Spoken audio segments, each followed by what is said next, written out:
मूर्तिकाराने 2 मूर्ती विकण्यासाठी मांडल्या होत्या. गिराईकाला विचारलं, बाबा उजव्या हाताला जी आहे तिची काय किंमत आहे? 100 रुपये किंमत आहे. डाव्या हाताला आहे त्याची 10,000 रुपये किंमत आहे. मूर्ती दिसायला सारख्या आहेत, वजनाला सारख्या आहेत, एवढा डिफरन्स. एकीची किंमत फक्त 100 रुपये आणि एकीची 10,000 रुपये किंमत आहे. जिची 100 रुपये किंमत आहे तिच्यामध्ये काय फरक आहे? मूर्तिकाराने सांगितलं, मीच बनवलेली आहे, पण एक काम असं आहे, त्या मूर्तीच्या कानामध्ये जर तार टाकला, तो तार इकडच्या कानातून निघतो. अभंग कोणता होता? रात्रीचा एवढा असतं का कुठं? हा, म्हणून त्याला सोता म्हटलं जातं, सोता.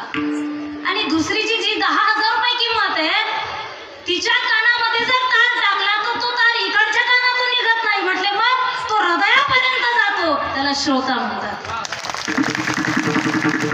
असे श्रोते लाभले तर मग आनंदच आनंद आहे.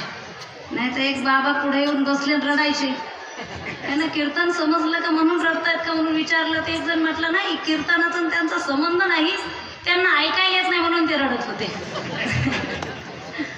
तुका म्हणे आम्हा कळले त्यांचे वर्म, नाही तर चुकली या वर्म फेरा पडे.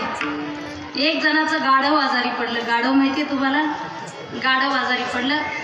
त्या गाढवाच्या मालकाने त्या गाढवाला गाढवाच्या डॉक्टरकडे नेलं. स्त्रीरोग तज्ज्ञ, बाळरोग तज्ज्ञ, गाढवाचे डॉक्टरही हुशार होते. त्या गाढवाला तोंडापासून शेपटापर्यंत व्यवस्थित तपासलं आणि डॉक्टरनी मेडिसिन लिहून दिलं.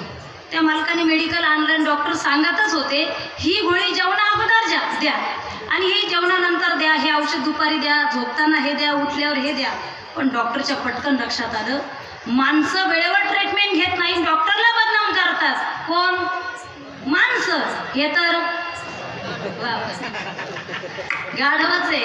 त्याला 8 दिवसाचं मेडिकल एकदाच दिलं काय आणि आठवडाभर चाललं काय, ते तर गाढवच आहे. डॉक्टरने असा मोकळा पाईप आणला, पाईप, आणि त्या गाढवाचं सगळं मेडिसिन त्या पाईपमध्ये ठासून ठासून भरलं. पाईपाचं एक तोंड गाढवाच्या तोंडात आणि एक तोंड डॉक्टरच्या तोंडात. आता डॉक्टर इकून फुकणार, मटेरियल गाढवाच्या पोटात जाणार, तेवढ्यात गाढवानेच तिकून फुकलं. ती एवढ्याला नाही सुटून आलं. साधन आहेत परमार्थाचे. देशाची सेवा करा, परमार्थ घडेल. आई बापाची सेवा करा, परमार्थ घडेल. जहाँ डाल डाल पर सोने की चिड़िया करती है पसरा, ओ भारत देश है मेरा, ओ भारत देश है मेरा, ओ भारत देश है मेरा, ओ भारत देश है मेरा. विनंती करेल, इथं तरुण बांधव आहेत सगळे. सोशल मीडियातून आजकालचा तरुण वाहल्या जातोय. बाबा, मी त्या भगवंताला विनंती करेल, हे खुदा हम तेरे दरबार में फरियाद करते हैं, हे खुदा हम तेरे दरबार में फरियाद करते हैं, मत कर ऐसे पैदा जो देश धर्म को बर्बाद करते हैं. पवित्र ते कुळ पावन तो देश, जेथे हरीचे दास जन्म घेते. सुसंस्कृत मुलं जन्माला आली तर आपल्या या देशाचं कल्याण होईल. पुनश्च एकदा तुम्हा सर्वांना मनापासून धन्यवाद देते. अगदी हा सप्ताह संपन्न होत असताना अनेक संत महंताची या ठिकाणी उपस्थिती लाभणार आहे.